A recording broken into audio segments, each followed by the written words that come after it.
Bom, pessoal, na aula passada nós já começamos a falar sobre radioatividade. A gente falou um pouco do histórico da radioatividade. Nós falamos um pouco sobre os tipos de radiação, alfa, beta, a radiação gama, o pósitron, ou então o meu núcleo, liberando nêutrons ou prótons. Nós falamos na aula passada também que o que a gente vai ver de radioatividade, de emissões radioatividade e emissões radioativas vai ter a ver com a instabilidade do núcleo. Então, o meu núcleo está instável, o meu núcleo ele tem muita energia armazenada e aí ele quer passar para um estado de menor energia, para um estado de maior estabilidade. E para que o meu núcleo consiga fazer isso, ele vai tentar liberar algo de dentro dele.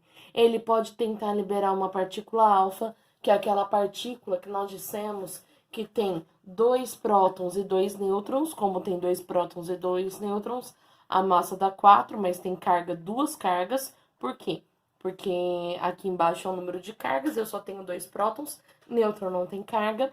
O meu núcleo, nessa tentativa de estabilizar, pode liberar uma partícula beta, que é uma partícula sem massa, mas com carga -1.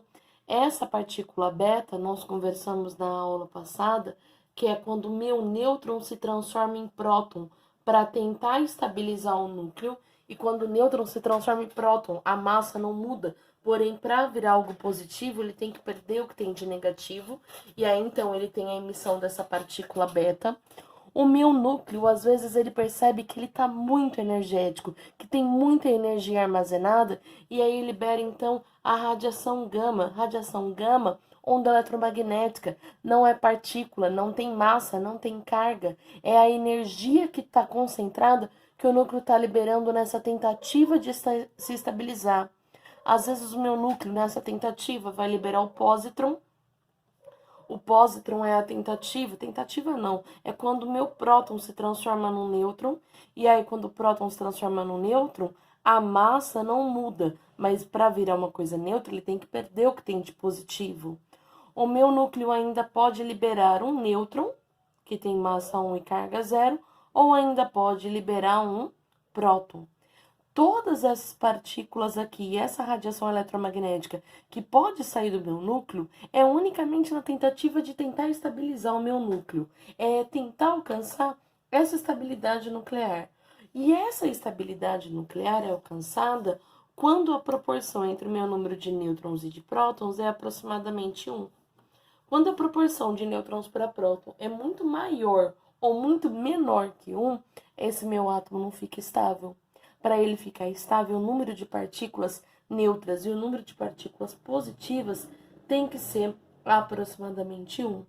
Se não for, o meu átomo vai começar a liberar partículas do seu núcleo até ajustar essa proporção, até se tornar um átomo mais estável, um átomo de menor energia. E quando então o átomo ele vai liberando essas partículas. Cada partícula que ele libera, ele passa por um estado de menor energia. Então, cada vez que eu tenho uma emissão de uma dessas partículas, acompanha também uma emissão de radiação gama. Por que a radiação gama acompanha? Porque agora eu tenho o meu núcleo um pouco mais estável, com um pouco menos energia, a partir do momento que eu liberei uma alfa, uma beta, um pósitron. Então, essa energia acumulada começa a ser liberada também. Então, essa radiação gama, ela acaba acompanhando todas essas outras emissões. E então, o meu átomo instável vai liberando partículas, liberando energia até se tornar um átomo estável. E aí, quando ele se torna um átomo estável, onde essa proporção é aproximadamente 1, para de ocorrer a transmutação, ele para de se transformar em um elemento diferente, porque agora ele já chegou na sua estabilidade. Tudo bem? Então, cada vez que o meu átomo vai expulsando uma dessas partículas, dependendo da partícula, o seu número atômico também acaba mudando. E se o seu número atômico muda, já que o número atômico é o número de prótons e próton é quem define o átomo acaba se transformando. Por exemplo, se a gente pegar o nosso urânio, que é o urânio 238, que é o nosso urânio radioativo, número atômico 92, Eu sei que o urânio, ele sofre sucessivas eliminações de partícula, sucessivas emissões radioativas, até chegar no seu núcleo estável. O núcleo estável do urânio, ele vai decair até chegar no chumbo. Então, para ele chegar no chumbo, o chumbo que tem número atômico 80 e... Deixa eu conferir, acho que 82. Isso, 82. Para ele chegar até aqui no chumbo, de 92 para 82, ele vai ter uma série de emissões radioativas para conseguir chegar nesse núcleo.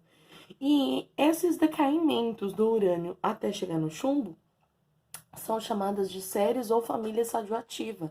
É toda a série que o urânio passa para chegar até aqui. Por exemplo, o urânio 92238, ele primeiro, ele acaba eliminando, ele acaba emitindo uma partícula alfa, essa partícula alfa 24, e acaba se transformando no tório. 234, aqui 92. Se aqui eu já tenho 2, para chegar em 92, falta 90. Depois, esse tório acaba emitindo uma partícula beta, e quando ele emite uma partícula beta, ele acaba se transformando no PA. Aqui, alguma coisa menos 1 para dar 90, aqui é 91, e aqui, alguma coisa mais 0 para dar 234, esse é 234. Depois, este elemento acaba decaindo de novo, emitindo uma outra partícula beta. Este elemento aqui, agora vai emitir uma outra beta. Quando ele emite uma beta, eu vou transformar isso em um elemento que alguma coisa menos 1 vai dar 91. Quem vai ser esse? Vai ser o 92. Quem é 92? É o próprio urânio. Ele volta a ser urânio, só que agora ele vai ser urânio com que massa? Alguma coisa mais 0 para dar 234. Essa alguma coisa vai ser exatamente 234. Esse urânio 234 já é mais estável que o 238. Mesmo assim, ele vai continuar emitindo outras partículas. Então, ó, eu tô com urânio 234, e aí ele acaba emitindo outra partícula alfa, alfa 24. Quando o urânio emite alfa, ele se transforma em tório. Então, aqui era 92, aqui foi 2, aqui vai ficar 90. Era 234, já usei 4, aqui vai ficar 230. Depois, esse tório acaba emitindo, esse tório 230, 90, acaba emitindo outra partícula alfa, 24, se transformando no rádio, alguma coisa mais 2 para dar 90, esse aqui vai ser o 88. Alguma coisa mais 4 para dar 230, esse vai ser o meu rádio 226. Depois, esse rádio também vai acabar emitindo uma partícula alfa, 24, se transformando em radônio, alguma coisa mais 2 para dar 88, aqui 86. Alguma coisa mais 4 para 226, aqui vai ser 222. O que acontece? Esse radônio também emite uma partícula alfa e acaba se transformando no polônio, alguma coisa mais 2 para dar 86, aqui vale 84. Alguma coisa mais 4 para dar 222, aqui é 218. Esse polônio também emite uma partícula alfa e vai formar o chumbo. Alguma coisa mais 2 para dar 84, esse vale 82. Alguma coisa mais 4 para dar 218, esse vale 214. Acontece que esse chumbo 82214 ainda é um chumbo radioativo, ainda é um chumbo que não é estável. Então, aí ele vai acabar liberando uma partícula beta. Quando ele libera uma partícula beta, ele vai se transformar no bismuto, alguma coisa menos 1 para dar 82, esse bismuto é 83, alguma coisa mais 0 para dar 214, esse é 214, se transformou no bismuto. Esse bismuto, ele vai acabar emitindo outra partícula beta, bismuto, alguma coisa, menos 1 para dar 83, esse aqui vai virar o 84, alguma coisa mais 0 para dar 214, esse aqui também vai ser 214, se é 84, ó, ele volta a ser o polônio, mas agora ele é o polônio com massa 214. Esse polônio emite uma partícula alfa, 2,4 de novo, e acaba se transformando novamente no chumbo, alguma coisa mais 2 para dar 84, esse é 82, massa mais 4 para dar 214, esse é o chumbo, com o número atômico 82 e massa 210. Esse chumbo ainda é radioativo, ele ainda vai acabar eliminando uma partícula beta menos 1, e quando isso acontece, ele volta a ser, o chumbo quando emite beta, ele volta a ser o bismuto, que é 83, agora massa mais 0 para dar 210, ele vira o bismuto 210, com 83 prótons. Esse bismuto decai de novo, emitindo uma partícula beta. Bismuto, quando emite beta, vira polônio, que é um número atômico menos 1 para 83, aqui tem que ser 84, aqui em cima vai ser o 210. Esse polônio, enfim, emite uma partícula alfa e se transforma de novo no chumbo, com o número atômico 82, e agora a massa 206. Esse chumbo com massa 206 é um chumbo estável, ele para de emitir radiações.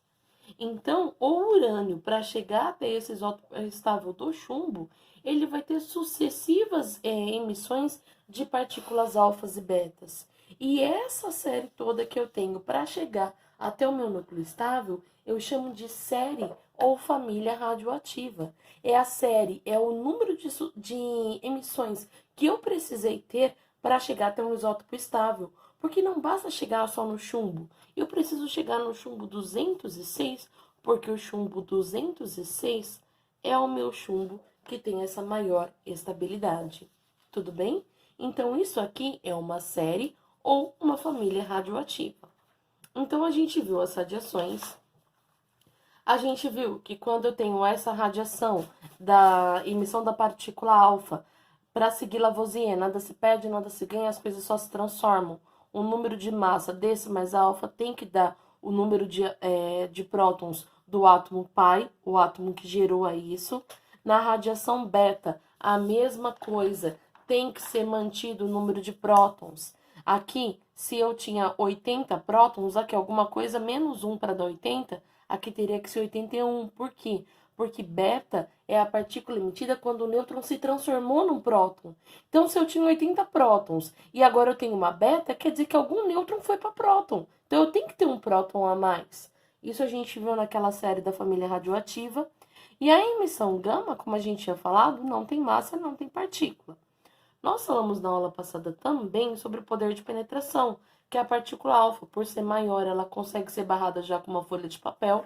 A partícula beta, como ela é menor, ela consegue passar o papel, mas numa folha de alumínio ela pode ser barrada. E a minha partícula gama, por ela não ter massa e não ter carga, ela consegue passar por papel, passar por alumínio. Só quem consegue deter é uma parede de chumbo com a partir de 7 centímetros. Se eu colocar essas minhas radiações, tenho aqui uma fonte radioativa, um elemento radioativo que vai emitir radiação alfa, beta e gama. E o que acontece se eu passar isso por um campo elétrico? Um campo aqui positivo e aqui negativo.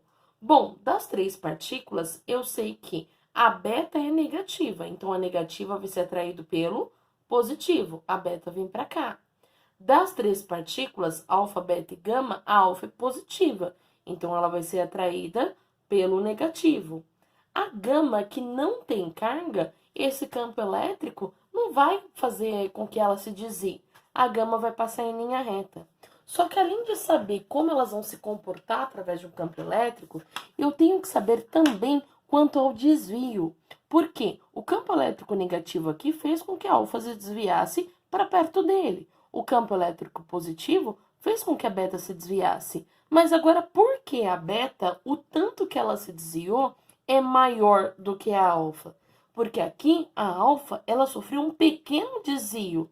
Já a beta, ela sofreu um grande desvio. E por quê? Porque a alfa é mais pesada. Se a alfa é uma partícula mais pesada, de maior massa, ela se movimenta com mais dificuldade. É mais difícil para ela se movimentar. Por isso que o desvio que ela sofre não é tão grande se comparado à beta. A beta também vai sofrer um desvio por causa do campo magnético, só que ela desse campo elétrico, só que ela vai se desviar bem mais, por quê? Por não ter massa. Como ela não tem massa, partículas menores têm maior velocidade, conseguem se desviar mais. Partículas maiores têm menor velocidade, conseguem se desviar menos. Então, quanto ao poder de penetração, a gama, por ela ser uma onda eletromagnética sem massa, ela consegue atravessar papel, alumínio e ela só vai ser barrada por um metal muito denso, como o chumbo, e ainda assim ela vai ser barrada pelo chumbo se eu tiver 7 centímetros de chumbo. Menos que isso, ela consegue atravessar. A alfa já é barrada por uma folha de papel. Quer dizer que se eu estiver em algum lugar e tiver uma emissão radioativa a alfa é uma partícula tão grande que ela não consegue nem atravessar a pele. Ela vai queimar aquele lugar, só que ela não vai conseguir entrar no seu organismo, entrar no seu sistema por causa do tamanho. A beta já conseguiria entrar no seu sistema. Só que se eu tivesse alumínio, uma porta de alumínio, uma coisa com alumínio me protegendo, a beta já não conseguiria passar, porque ela pode ser barrada pelo alumínio. Quem é a mais difícil de ser barrada é justamente essa radiação gama, essa onda eletromagnética gama. Nós falamos também sobre essas outras emissões, que é o pósitron, que é o nosso antielétron. Antielétron por quê? Porque ele também não vai ter massa, mas a carga vai ser o contrário, que a gente já falou que é quando um próton se transforma num nêutron. O meu núcleo ainda pode emitir nêutrons ou prótons. Partículas alfa, elas têm alto poder de ionização. Alto poder de ionização quer dizer que elas conseguem capturar elétrons. Capturar elétrons que estejam livres para conseguir se transformar no átomo de hélio. Porque um átomo de hélio é um gás nobre, é muito estável. A partícula alfa já tem 2 prótons e 2 nêutrons. Para que ela fique como um átomo de hélio, ela só precisa de 2 elétrons, porque aí ela vai começar a ter eletrosfera, aí ela se transforma num hélio. Então, a partícula alfa ela tem um alto poder de ionização, um alto poder para capturar algum elétron da atmosfera, porque ela vai querer se transformar nesse átomo aqui. Já a emissão gama não tem um alto poder de ionização, por quê? Porque ela não vai tentar roubar elétrons dos compostos que eu tiver no meio, tá bom? Eu tenho então um processo de transmutação natural e a transmutação artificial. Transmutação é essa mudança de um elemento para o outro. A transmutação natural é o que acontece, por exemplo, nessa série radioativa do urânio. Naturalmente, o urânio vai emitindo radiações até chegar aqui no meu chumbo, que é o meu átomo estável. Só que dá para fazer também uma transmutação artificial. Dá para, em laboratório, eu forçar um átomo a se transformar em outro. Aí já quebra o que Dalton disse sobre o átomo ser imutável. Não dá para transformar sim. Como? Se eu pegar um núcleo estável e começar a bombardear com partículas em alta velocidade. Se eu pego um núcleo estável e começo a bombardear com nêutrons, ou começo a bombardear com prótons, eu posso fazer com que o meu elemento se transforme de um elemento que ele era no começo em outro. Agora, quando isso é feito num acelerador de partículas, pegando esses prótons e chocando ele nos meus núcleos estáveis na velocidade da luz, eu digo que essa é uma transmutação artificial. O elemento ele foi forçado a se transmutar, tá? A estabilidade nuclear, como a gente comentou, é em núcleos pequenos. Núcleos pequenos são estáveis, quando o número atômico é abaixo de 20. Por quê? Porque eu não tenho tantos choques entre prótons e aí não vai ter problema dentro do meu núcleo. Quando eles são estáveis também, quando a razão entre nêutron e próton é de aproximadamente 1, e eles vão ser instáveis quando?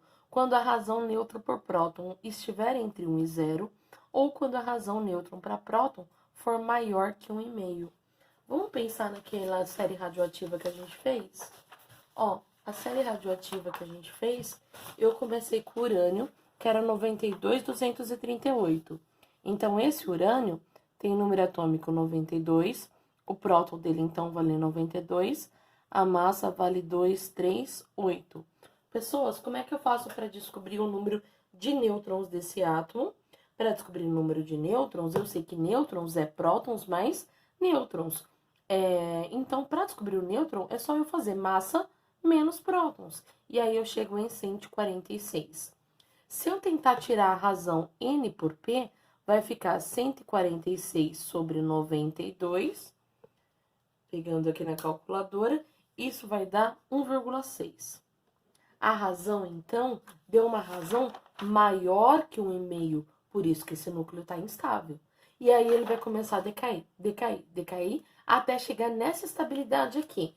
Essa estabilidade que eu tenho o chumbo, que agora ele tem 82 prótons, ele tem massa de 206, isso quer dizer que ele tem exatamente 124 nêutrons. Se eu fizer agora N por P, que nesse caso vai ser 124 por 82, eu vou chegar em 1,5. 1,5 quer dizer que esse meu núcleo, ele tá estável. Por quê? Porque a partir de 1,5 ele começa a ficar instável. Então, agora esse meu núcleo está estabilizado. Agora, a minha série radioativa, o meu elemento para de decair, porque ele já chegou no núcleo estável. Então, isso aqui é a proporção de quantos nêutrons para quantos prótons eu consigo ter dentro de um átomo para que ele fique estável ou instável, tudo bem?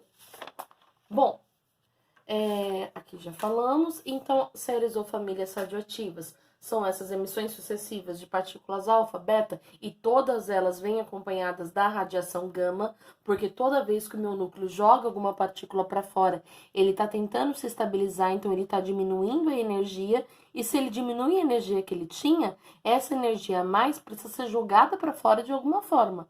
E vai ser jogada para fora através dessa radiação gama.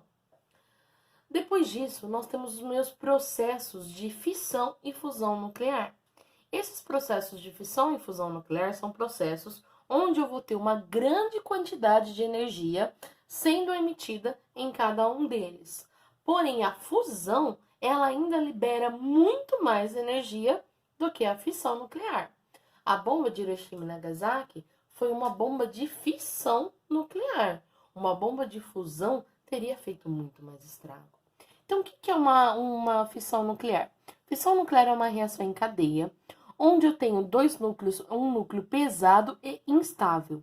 Então, para eu ter o processo da fissão, eu preciso começar com um núcleo, com um átomo que seja pesado, alta massa e instável. Então, a proporção de nêutrons para prótons está dando mais que 1,5 ou está entre 0 e 1.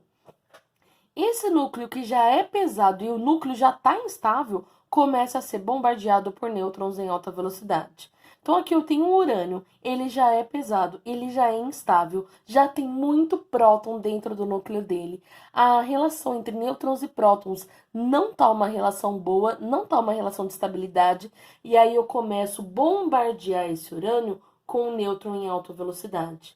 O nêutron começa a se chocar com o urânio. No momento que isso acontece, esse meu urânio que já estava instável acaba se quebrando. Eu tinha então um átomo muito grande e instável. Comecei a chocar nêutrons. A hora que eu comecei a chocar nêutrons, o urânio acaba se separando em dois núcleos mais estáveis, dois núcleos menores. No caso desse urânio, 9235, ele acaba se transformando no criptônio, que é um gás nobre, e no bário. Esses dois núcleos são muito mais estáveis. Só que no momento que isso acontece, por ele ficar mais estável, quer dizer que ele vai ficar com uma menor energia. Então, ele vai ter que liberar aquela energia que ele tinha concentrado aqui. Então, ele libera uma quantidade grande de energia. Além desse urânio quebrar em dois átomos menores e liberar uma grande quantidade de energia, para que a massa seja mantida constante e o número atômico seja mantido constante, Lavoisier, ele acaba liberando também 3 nêutrons. Então, eu tinha um urânio que se chocou com um nêutron e acaba liberando 3 nêutrons. O que vai acontecer? Esses 3 nêutrons vão voltar a chocar com o urânio, liberando mais 3. Esses 3 de novo vão voltar a chocar com o urânio, liberando mais 3. Então, isso vai acontecer formando uma reação em cadeia. Antes eu tinha um nêutron que bombardeou um urânio, formou 3 nêutrons. Cada um desses 3 nêutrons vai voltar a reagir com o urânio, reagir não, se chocar com o urânio, liberando mais 3 nêutrons. Então, cada um acaba liberando mais 3. Cada um desses nêutrons formados acaba liberando mais 3 nêutrons. Então, essa reação, ela vai se autoalimentando. O nêutron que é formado com grande energia, ele tá com aquela grande energia, alta velocidade, ele volta a se chocar no urânio, volta a liberar mais 3 nêutrons. Nós chamamos isso de reação em cadeia. A reação vai continuar acontecendo enquanto tiver um pedacinho de urânio lá. Por quê? Porque os nêutrons que foram produzidos, eles voltam a se chocar com o meu núcleo. Então, ó, cada núcleo de urânio quebrado gera 3 nêutrons que atacam outro urânio e assim a gente tem a nossa reação em cadeia. Em uma usina nuclear, o reator inteiro se torna lixo radioativo quando a sua vida útil termina. Esta reação de fissão nuclear é a reação que eu tenho em usinas nucleares. A usina nuclear, ela é isso. Eu tenho um átomo de urânio, eu tenho um composto de urânio, ele sendo bombardeado por nêutrons e gerando energia, gerando muita energia. Para isso, eu só preciso do quê? De um nêutron em alta velocidade para começar. A partir do momento que eu comecei, eu não tenho mais como segurar essa reação, vai acabar sendo uma reação em cadeia. Esse é o processo da fissão nuclear. É o processo, então, que foi nas bombas lá da Segunda Guerra, é o processo, então, que eu tenho na minha usina nuclear. Só que eu tenho outro processo chamado de fusão nuclear. Fusão nuclear, a palavra fusão lembra aquele desenho do Goku, né, do Dragon Ball, que ele fala que vai fundir, ele funde com o amiguinho dele para acabar virando um mais força, né? Então ele fala fusão, tal. E aí o pessoal brinca e fala, tem a ver? Fala, tem alguma coisa a ver. Por quê? Porque a fusão nuclear é 2 núcleos pequenos que vão acabar se juntando, formando um núcleo maior. E na hora que eu tenho esses 2 núcleos pequenos que se juntam, se transformando em um átomo diferente, a energia que é liberada quando isso acontece, ela é muito, muito, muito maior do que o processo da fissão nuclear. Então, a fusão é a união de 2 núcleos pequenos se transformando num núcleo maior, com liberação de uma quantidade de energia muito, muito maior do que o processo da fissão. Muito maior quanto? Do tipo 200 milhões de vezes mais energia. Enquanto o processo da fissão nuclear é o processo que a gente comentou das bombas de Hiroshima e Nagasaki, o processo da fusão nuclear é o processo que acontece no Sol. A energia que vem do Sol vem porque o Sol tem constantes reações de fusão nuclear. O que é o meu Sol? O nosso Sol, ele a gente deve ter aprendido isso em biologia, em ciências ou em algum, mas é uma grande nuvem gasosa de hidrogênio. Eu tenho lá o hidrogênio 1,1, eu tenho o hidrogênio 1,2, o isótopo 1,2, e eu tenho o hidrogênio 1,3. E aí, em algum motivo, eu tive uma faísca inicial e esses hidrogênios vão começar a se chocar. E no momento que eles começam a se chocar, eles vão reagir e 2 hidrogênios juntos vão acabar se transformando em hélio. No momento que eu pego 2 quaisquer desses hidrogênios e transformo eles em hélio, eu tenho um processo de fusão nuclear. Esse processo de fusão nuclear libera uma muito, muito alta quantidade de energia. Essa energia que depois vai acabar vindo para a Terra. Então, o processo de fusão nuclear é uma reação, dentro dessas reações radioativas, uma reação que vai ter a ver com o núcleo atômico e essa reação que produz essa quantidade enorme de energia. A reação de fusão nuclear é a reação que acontece nas estrelas, é a reação que acontece nas bombas de hidrogênio.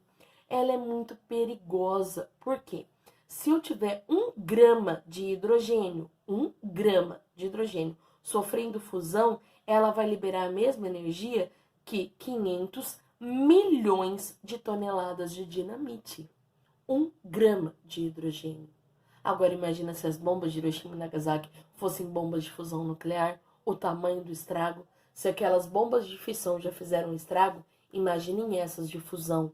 1 grama de hidrogênio, eu consigo tudo isso de energia sendo liberado. A mesma coisa que 500 milhões de toneladas de TNT. Aí vocês podem me falar o seguinte, bom, mas então se a fusão nuclear libera muito mais energia que a fissão, por que que nas usinas eu não uso a fusão nuclear? Bem simples, porque para a fusão nuclear acontecer, eu preciso de uma temperatura muito alta. Como assim alta? Alta tipo Sol. Alta temperatura do núcleo do Sol, do centro do Sol. Então eu preciso de uma temperatura extremamente alta para que comece a acontecer o processo da fusão. Só que o que a gente aprende lá no 2º ano? Que quanto maior a temperatura, maior a energia cinética das minhas moléculas, mais elas se movimentam, maior a velocidade. E a temperatura do Sol, que é a temperatura necessária para esse processo de fusão, é uma temperatura tão alta que eu não consigo reagir, eu não consigo mandar nessas moléculas. Essas moléculas, a energia cinética delas fica tão alta que eu não consigo controlar a minha reação. A minha reação sai do meu controle, e aí saindo do meu controle, bum, né? Problemas na certa, bomba na certa, explosão na certa. Então, a reação de fusão nuclear, ela não é utilizada numa usina porque ela é muito perigosa. Eu preciso de uma temperatura tão alta que, por ser tão alta assim, eu não consigo controlar a reação, eu não consigo fazer ela parar. Não que a difusão seja muito fácil, mas a difusão ainda tem um jeito. A difusão nuclear é muito mais complicada, tá? Dentro desse processo de fusão nuclear, então o Sol. O Sol, ele é composto hoje por 73% de hidrogênio, 26% de gás hélio, o gás hélio que é produzido nessa reação de fusão nuclear, e 1% de outros gases. Beleza. Por que o pessoal diz que um dia o Sol vai apagar? Isso é verdade? Sim. Por que vai apagar? Porque o hidrogênio que eu tenho lá dentro, que hoje é cerca de 73%, está reagindo para formar hélio. Vai chegar uma hora que essa quantidade de hidrogênio, conforme vai reagindo para formar hélio, essa quantidade vai diminuindo. Quando o hidrogênio acabar e tudo já estiver se transformando em hélio, eu para de acontecer a fusão. Se parou de acontecer a fusão nuclear, para de ter essa liberação de energia. E aí a gente tem o que nós falamos que o Sol vai apagar. Por que ele apaga? Porque ele para de ter essa reação nuclear acontecendo dentro dele, tá? Então, o Sol, aqui a gente tem algumas reações. Eu disse que nós temos o isótopo de hidrogênio 1, 2 e 3. Esse isótopo 1, às vezes, se junta com o nêutron, formando 2. 2 junto com o hidrogênio 1, forma o hélio 3 e libera energia. Ou então, nós temos aqui um outro liberando energia, que é o hidrogênio 2 com hidrogênio 3, virando o hélio 4 mais um nêutron. Esse nêutron que volta a atacar, e aí essas reações ficam acontecendo sucessivamente, ficam acontecendo o tempo todo. E aí eu tenho essa quantidade de energia imensa sendo liberada. Aquele 1 grama de hidrogênio que está produzindo aqueles 500 milhões de toneladas de dinamite. Então, reação que vai acontecendo o tempo todo. Tudo bem? Bom, isso são as reações. Depois disso, nós temos um outro conceito interessante, que é o tempo de meia-vida. O tempo de meia-vida é o tempo necessário para que a metade de uma amostra radioativa se desintegre, dependendo de cada radioisótopo. Como assim? Vamos pegar, por exemplo, deixa eu pegar uma coisa aqui, o carbono 14. O carbono que está na tabela periódica encontra o carbono 612. Esse carbono 612 que tem 6 prótons e de 6 para 12, 6 nêutrons. A razão nêutron por próton dele dá 1, ele é um carbono estável. Só que esse carbono tem um isótopo radioativo. O isótopo radioativo dele é esse carbono 614. Esse 614 é radioativo. Esse 614, então, ele é instável.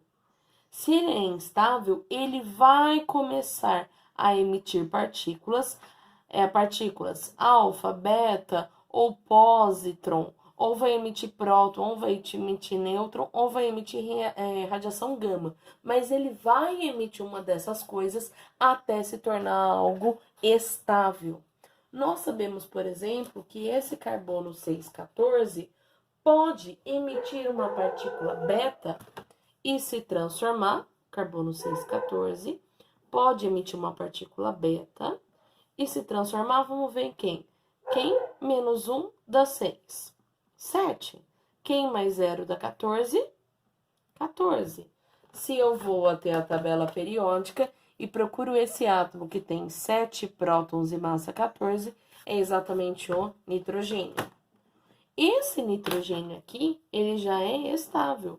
Por que ele é estável? Se eu pegar a razão nêutrons por prótons aqui, de 7 para 14, eu tenho 7 nêutrons por 7 prótons. Dá 1. Esse daqui é estável. Então, o carbono, ele vai se desintegrando e se transformando em nitrogênio 714. Só que o tempo de meia-vida vai falar para mim quanto tempo leva para metade de uma massa inicial de carbono se transformar em nitrogênio. Como assim? Se eu falar para você, olha, eu tenho 100 gramas desse isótopo radioativo carbono. 100 gramas desse isótopo radioativo. No tempo zero, antes de começar a emitir partículas beta, eu tenho 100 gramas do meu carbono 14 e ainda não tenho nada, tenho 0 gramas do meu nitrogênio. Só que com o passar do tempo, esse carbono vai se transformando em nitrogênio. Então, com o passar do tempo, o tanto que eu tinha de carbono, a massa que eu tinha de carbono vai diminuir e a massa de nitrogênio vai aumentar. Mas quanto tempo isso leva? Isso é tabelado. O tempo de meia-vida, o tempo necessário para que 50% da massa do meu isótopo radioativo se desintegre é um tempo tabelado para cada isótopo radioativo. O do carbono, por exemplo, vale 5.700 anos. O que isso quer dizer? Que quando se passarem 5.700 anos, se eu tinha 100 gramas originalmente de carbono, agora eu vou ter 50 gramas de carbono. Depois de 5.700 anos, eu vou ter 50 gramas desse carbono radioativo. Mas os outros 50 gramas vão se perder? Não, Lavoisier. Na natureza, nada se perde, nada se ganha, as coisas só se transformam. Se a massa do carbono caiu para 50, a massa do nitrogênio aumentou 50. Por quê? Porque essa somatória sempre tem que dar o meu 100 gramas, que era a minha massa inicial. Porque na natureza, nada se perde, nada se ganha, as coisas só se transformam. Quando passarem mais 5.700 anos, de novo, a massa do carbono radioativo cai pela metade. Então, aqui de 50 vai para 25 gramas de carbono 14. E esses 25 que sumiram daqui, eles vão para onde? Vão aqui para o meu nitrogênio. O nitrogênio vai passar a ter 75 gramas de nitrogênio. Quando passarem mais 5.700 anos, aqui vai cair pela metade de novo. Então, de 25, vai para 12,5 gramas de carbono 14. Aqui de 75, vai para 87,5 gramas de nitrogênio. Então, a quantidade de carbono vai diminuindo sempre pela metade e sempre no tempo de meia-vida tabelado que eu tenho já, que é para o carbono 14. O carbono demora esse tanto de tempo para diminuir a massa pela metade. Gente, se isso vai diminuindo só pela metade, de 12,5 passa para 6,25, de 6,25 passa para 3,725, alguma coisa assim, depois para 1,5, vai ser muito difícil chegar no zero. A gente percebe que um isótopo radioativo tem uma curva mostrando a massa assim. Aqui eu tenho a massa inicial dele. Depois, no primeiro tempo de meia-vida, a massa já cai pela metade, que era a massa inicial. No segundo tempo de meia-vida, a massa cai pela metade. No terceiro tempo de meia-vida, a massa cai pela metade. Quarto tempo de meia-vida, de novo, a massa vai cair pela metade, formando uma curva. Uma curva que ela é muito acentuada no começo e depois ela já vai ficando menos acentuada. Ela vai ficar aqui próxima de zero, mas chegar em zero vai ser muito difícil. Porque mesmo quando tiver 0,1 gramas, vai demorar 5.700 anos para virar 0,05 gramas. Depois de mais 5.700 anos, vai virar 0,0025 gramas. Então vai demorar muito para que esse isótopo chegue numa massa zero, se chegar, tá? Por quê? Porque a massa vai caindo metade por metade. Isso é o que diz o tempo de meia-vida. Tempo de meia-vida, tempo necessário para metade de uma amostra radioativa se desintegrar. Depende de cada isótopo. O carbono leva isso. O iodo, por exemplo, leva 8 dias. O urânio leva 4,5 bilhões de anos. Isso explica, por exemplo, por que quando a gente estava falando de fissão nuclear, que era a usina nuclear usa o processo de fissão, porque ele fala que no reator aquele urânio é lixo radioativo, mesmo que ele já tenha feito processo de fissão. Porque mesmo que eu tenha uma massa muito pequena de urânio, ela ainda vai estar lá, porque a massa de urânio demora 4,5 bilhões de anos para se desintegrar pela metade, para cair pela metade. Não quer dizer que na reação, a reação vai demorar isso. Não, quero dizer que se houver ainda um resquício de urânio lá dentro, que seja 1 grama, demoraria esse tanto de tempo para ele decair. 50% da massa. E o urânio é radioativo. O urânio emite partículas alfa, beta. O urânio acaba sendo perigoso. Por isso que tudo dentro do reator tem que ser tratado como lixo radioativo. E quando alguém acha uma usina nuclear, acha um reator, vê um negócio brilhante, desculpem por isso, e vê um negócio brilhante e vai tentar mexer naquilo, sempre dá problema. Ah, mas a usina já estava desativada há tanto tempo. Gente, volta. Urânio, 4,5 bilhões de anos. É muita coisa, tá? O tecnésio leva 6 horas e assim por diante. Para eu saber a massa final de um composto, quando o exercício me dá o tempo de meia-vidas, tem uma formulazinha. A formulazinha é a massa inicial dividido por 2 elevado ao tempo de meia-vida. Como assim? Vamos pegar esse exemplo aqui. A fórmula se eu pegar aqui, ó, vamos usar esse 25 gramas, para ver se vai dar certo. Quantos tempos de meia-vida passaram aqui? 1 tempo de meia-vida, 2 tempos de meia-vida. Se o exercício fosse o seguinte, eu tenho carbono 14, 100 gramas, a minha massa inicial é 100 gramas, e quero saber qual vai ser a massa final depois de 2 tempos de meia-vida. Então, depois de 10.000, 11.400 anos, ele quer saber qual vai ser o tempo de meia-vida. Qual vai ser a massa final? A fórmula é a massa inicial que eu tinha, dividido por 2 elevado ao o número de tempos de meia-vida. Então, 100 dividido por 2 elevado, ele diz que passaram 2 tempos de meia-vida, 2 elevado a 2. Fica 100 sobre 2 elevado a 2 é 4. 100 dividido por 4 dá 25. Cheguei exatamente nisso.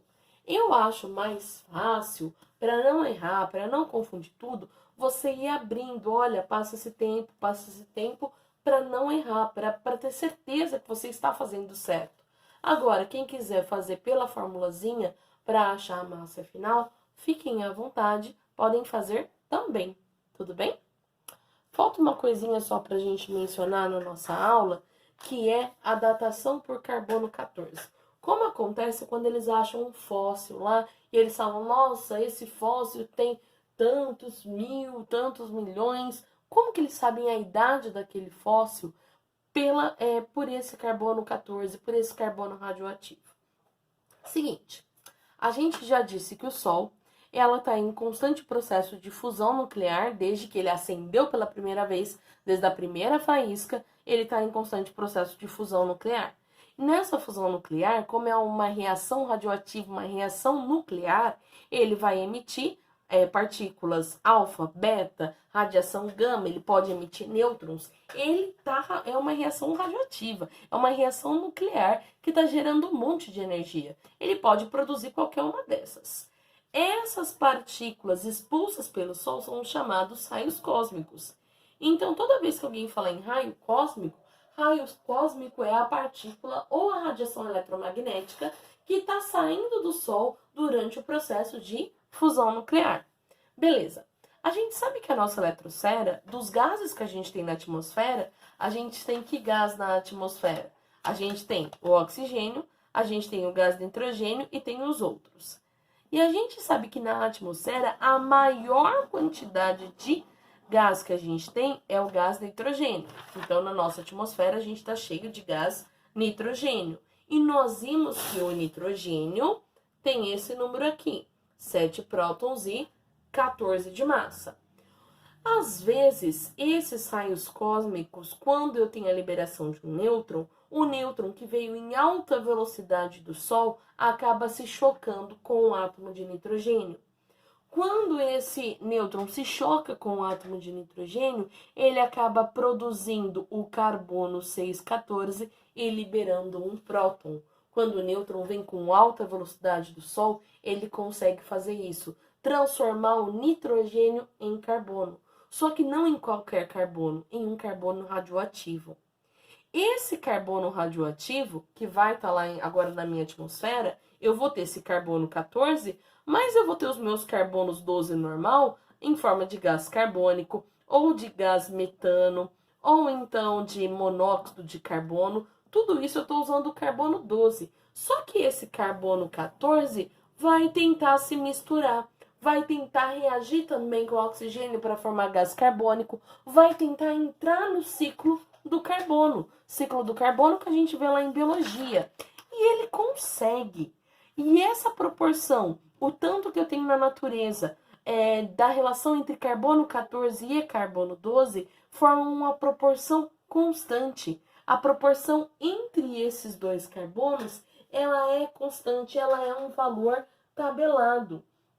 E aí o que acontece? Acontece que esse gás carbônico é usado lá na fotossíntese e depois você vai lá e se alimenta dessa plantinha. Quando você se alimenta dessa plantinha, você acaba trazendo para dentro de você o quê? O carbono radioativo. Então, todo mundo, conforme... mas eu não vou comer vegetal. Tudo bem, você vai comer carne, mas a vaquinha estava lá e comeu a grama que tinha esse carbono radioativo. Então, dentro do nosso corpo, enquanto a gente está vivo e está se alimentando, a gente vai acabar ingerindo uma certa proporção desse carbono radioativo. Todo mundo tem esse carbono radioativo dentro da gente. Beleza, então eu tenho essa quantidade de carbono radioativo. Só que o carbono radioativo, o carbono 14, nós mesmos já falamos que ele vai sofrer essa desintegração, eliminando uma partícula beta e se transformando em nitrogênio. Dentro da gente isso está acontecendo. Só que ao mesmo tempo que esse carbono vai tentar decair, demora 5.700 anos. 5.700 anos demora para metade. Mas um pouquinho, 1 grama, 1 miligrama, 1 picograma vai acabar decaindo antes. Só que o carbono está se transformando em nitrogênio, mas eu me alimento todo dia e reponho esse carbono 14. Enquanto eu estou vivo, eu estou sempre repondo essa quantidade de carbono 14. Até chegar o momento em que eu venha a falecer. No momento que a gente morre, a quantidade do carbono 14 dentro do nosso corpo, ela vai continuar decaindo como já estava antes, só que agora eu não consigo mais repor, porque agora eu morri. Então o carbono 14 dentro do corpo vai lá se desintegrando em nitrogênio. Então essa quantidade de carbono 14 vai diminuindo. Quanto mais tempo passa que a pessoa está morta, menor a quantidade de carbono 14 que ela vai ter dentro do organismo dela. Quando o pessoal acha um pedaço de um fóssil de alguma coisa, eles vão medir a relação entre carbono 14 e carbono 12, porque tem uma proporção fixa entre esses dois carbonos dentro do nosso corpo, dentro do corpo de não só de animais, mas dentro de vegetais, tem uma proporção fixa. E essa proporção é de 10 partes por bilhão. A cada 1 bilhão de partículas de carbono 12, eu tenho 10 partículas de carbono 14. a cada 1 bilhão.